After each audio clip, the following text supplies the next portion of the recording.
La première édition du Salon régional de l'intermédiation s'est tenue du 25 au 27 septembre 2017 à Bamako. Les SARI, une initiative du ministère de l'Emploi et de la formation professionnelle, est une opportunité d'affaires, de rencontres et d'échanges d'expériences. Au cours de ces salons, nous attendons un certain nombre de résultats. Vous aurez tout de suite à visiter les stands. On en a 50 qui sont animés par les acteurs pluriels du marché du travail. Vous avez aussi une salle B2B qui sera animée par les conseillers emploi ANPE et bureaux privés de placement. Nous envisageons au cours de ces 3 jours du salon faire au moins 2000 entretiens bilatéraux avec le demandeur d'emploi qui seront organisés d'une part entre conseillers emploi et demandeurs d'emploi, conseillers emploi ANPE et CONABEM et le demandeur d'emploi. Et ces entretiens bilatéraux porteront sur le bilan des compétences des demandeurs d'emploi. Pourquoi ils n'arrivent pas à satisfaire les offres qui sont sur le marché, comment on peut les corriger, etc. etc. Donc, c'est serait autour de 2000 entretiens. Ensuite, nous prévoyons aussi 1500 mises en relation entre offreurs et demandeurs d'emploi. Cette mise en relation sera opérée adéquatement dans notre base de données, mais aussi rapprochée in situ.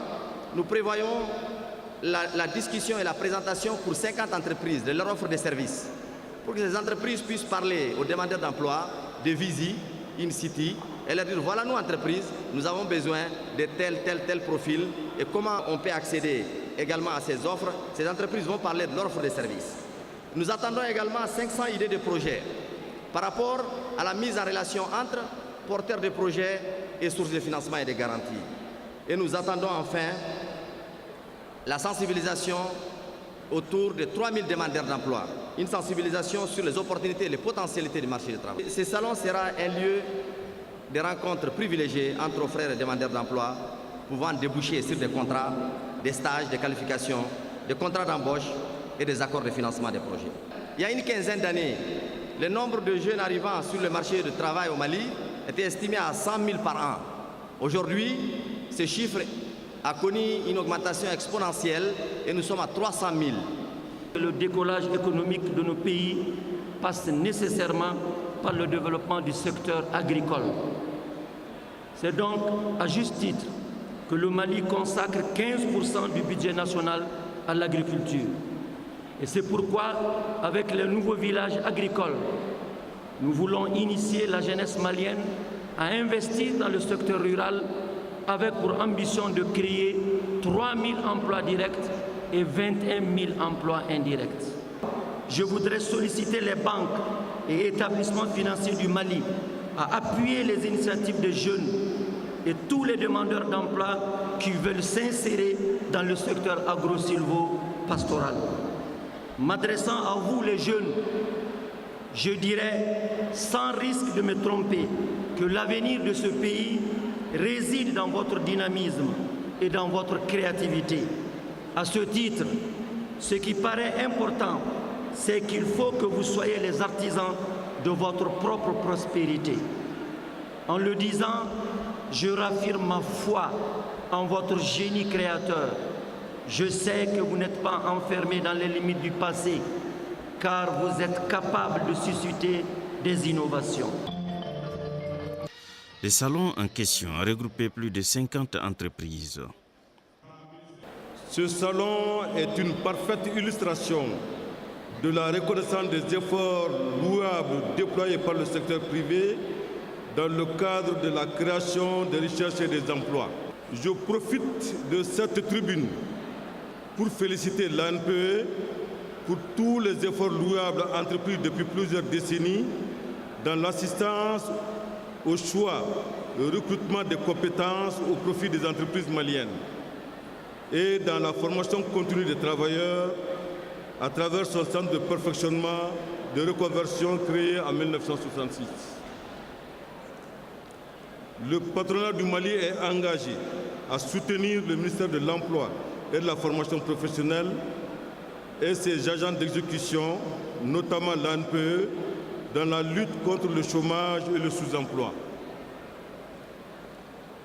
À cet effet, le CNPM salue, encourage et soutient toutes les initiatives créatrices d'emplois dans un partenariat public-privé dynamique.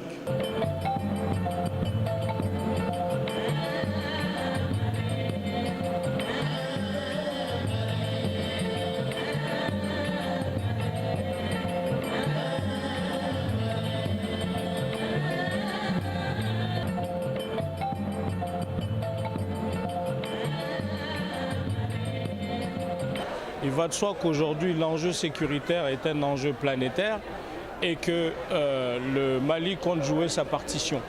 Nous avons besoin de spécialiser les jeunes afin qu'ils aillent vers ces métiers qui sont des métiers porteurs et des métiers jeunes, mais des métiers méconnus, parce que les gens confondent souvent le gardiennage avec la sécurité. Nous sommes une structure aujourd'hui qui est habilitée, qui est même armée, qui fait de la protection, de l'escorte, qui prend en charge des événements extrêmement sensibles tels que des concerts, des mariages de personnalités et d'autorités. Et nous avons besoin d'une main-d'œuvre qualifiée. Aujourd'hui, je vous le dis, nous sommes dans une dynamique de création d'emplois avec des demandes qui ne sont pas satisfaites à l'instant T, par manque de main-d'œuvre parce que les gens ne connaissent pas les nouvelles orientations. Donc il va de soi que la Société Nouvelle de Sécurité va créer des milliers d'emplois, nous le souhaitons, pour pouvoir contribuer à accompagner l'État à travers des auxiliaires de qualité, des auxiliaires professionnels. Car l'État a besoin d'avoir des partenaires fiables, c'est pourquoi nous sommes là. Tout se repose sur l'agriculture avec grand A, tout développement se repose sur l'agriculture. Et aujourd'hui, je crois que si le salon a pu faire un clin d'œil, faire un système intégré entre jeunesse et agriculture, je crois que ça peut aller. Si je dis agriculture, je parle des 4 secteurs bien sûr. Il y a l'agriculture, l'élevage, la pêche, la foresterie. Ça peut apporter beaucoup. Parce que tout ce que nous faisons, c'est un secteur clé. Dans ce salon même, j'ai eu à amener des jeunes agriculteurs sortis de l'IPR. Depuis qu'ils sont sortis, ils ont loué 5 hectares de terre. Ils sont en train de faire la production de semences. Aujourd'hui, ils ont des semences avec Faso Kaba. Ça, c'est déjà encouragé. Je les ai dit de venir au salon pour profiter de ce salon. Et tous les jeunes doivent aller vers ça. L'agriculture, Sari, c'est l'agriculture. L'emploi, c'est l'agriculture. C'est le seul créneau pourvoyeur d'emploi aujourd'hui au Mali et qui fait développer le Mali. Sans ça, il n'y a pas de développement. Nous avons quitté les bureaux pour l'agriculture. Donc, nous savons ce que nous disons. Nous invitons les jeunes à venir, qu'ils viennent nous voir. Nous aussi, nous sommes des entreprises. Qu'ils viennent nous voir, on va les diriger, on va les guider. Mais tout ce que je demande aux jeunes, d'être patients. Ils sont très, très, très impatients. Ça, c'est leur défaut. Tant qu'ils sont patients, on va y sortir. Ce salon nous a permis de nous rapprocher au bureau de placement afin de créer l'emploi pour les jeunes. Et au-delà de ça, le salon a permis aussi d'être, comme son nom l'indique, l'intermédiation. L'intermédiation, ça veut dire la sensibilisation des jeunes par rapport aux techniques de recherche de l'emploi et encore par rapport aux techniques de montage des projets pour le financement dans les banques. Donc pour ne citer que ça, ce salon a été vraiment une aubaine pour nous. Les participants à cette première édition du Sari se disent comblés au regard de la qualité de l'organisation et les opportunités saisies.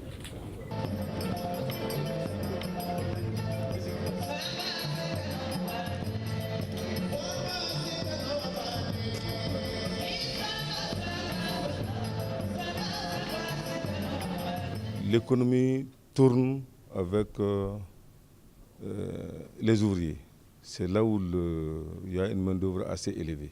C'est là où les besoins se présentent le plus. Là où on recrute 50 ou 60 ouvriers, dites-vous que c'est peut-être qu'on a besoin d'un cadre chargé des ressources humaines, un cadre comptable. Voyez-vous, c'est pourquoi l'effectif est assez élevé à ce niveau-là. Et dans ce cas précis, c'est une carrière qui est en création. Et au niveau de la carrière, nous n'avons pas besoin de beaucoup de bureaucrates. C'est les ouvriers qui font l'essentiel du boulot. C'est pourquoi la demande est très forte à ce niveau-là.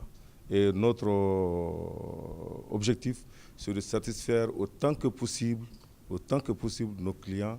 Je remercie l'ANPE d'avoir organisé ce salon. Et je remercie également UPS de m'avoir donné la chance d'être retenu parmi ceux qui ont postulé. Donc je remercie UPS, en l'occurrence son directeur, M. Boubacar Toutou Kanté. Il s'agit d'être sérieux dans le travail, servir la nation être ouvert. En même temps, mes collaborateurs aussi. Donc, je dois être au même pied d'égalité avec ceux-ci, respecter la hiérarchie aussi, et ainsi de suite. Ce salon aura permis de débattre des questions relatives aux pratiques de rapprochement de l'offre et de la demande d'emploi, au financement et à la garantie des projets d'entreprise pour la promotion de l'emploi, aux collectivités décentralisées pour davantage d'emplois au profit des jeunes. Les échos favorables de vos travaux, attestés par les résultats auxquels vous êtes parvenus, prouvent à suffisance que vos objectifs ont été largement atteints. C'est le lieu pour moi de féliciter et de remercier les conférenciers, les panélistes et les modérateurs pour l'excellente qualité de leurs prestations. Je remercie aussi tous les acteurs ayant contribué à la production de ces conclusions qui feront l'objet d'un plan d'action pour leur mise en œuvre diligente. Je voudrais aussi féliciter les chercheurs d'emploi qui se considèrent désormais être au cœur de leur propre recherche. J'ose espérer que les informations pertinentes reçues au cours de ce salon de la part des acteurs pluriels chargés de la gestion du marché de l'emploi seront mises à profit pour améliorer le taux d'insertion. Je demeure persuadé, à la lumière des recommandations issues de ces assises, que ce genre de cadre doit être perpétué. Honorables invités, Mesdames, Messieurs, le gouvernement de la République du Mali, sous l'impulsion du Premier ministre, M. Abdoulaye Idrissa Maïga, chef du gouvernement, et la conduite avisée de son Excellence M. Ibrahim Boubacar Keïta, président de la République, chef de l'État, ne ménagerait aucun effort pour assainir davantage le climat des affaires en vue de favoriser la création de richesses et d'emplois. Le salon régional de l'intermédiation s'inscrit dans la logique de la feuille de route du département de l'emploi et de la formation professionnelle, c'est-à-dire renforcer les actions de promotion et de création d'emplois. La finalité recherchée par le SARI est de contribuer à l'information, à la sensibilisation de tous les acteurs du marché de l'emploi et de la formation professionnelle. Le SARI 2017, on peut le dire, a été un succès.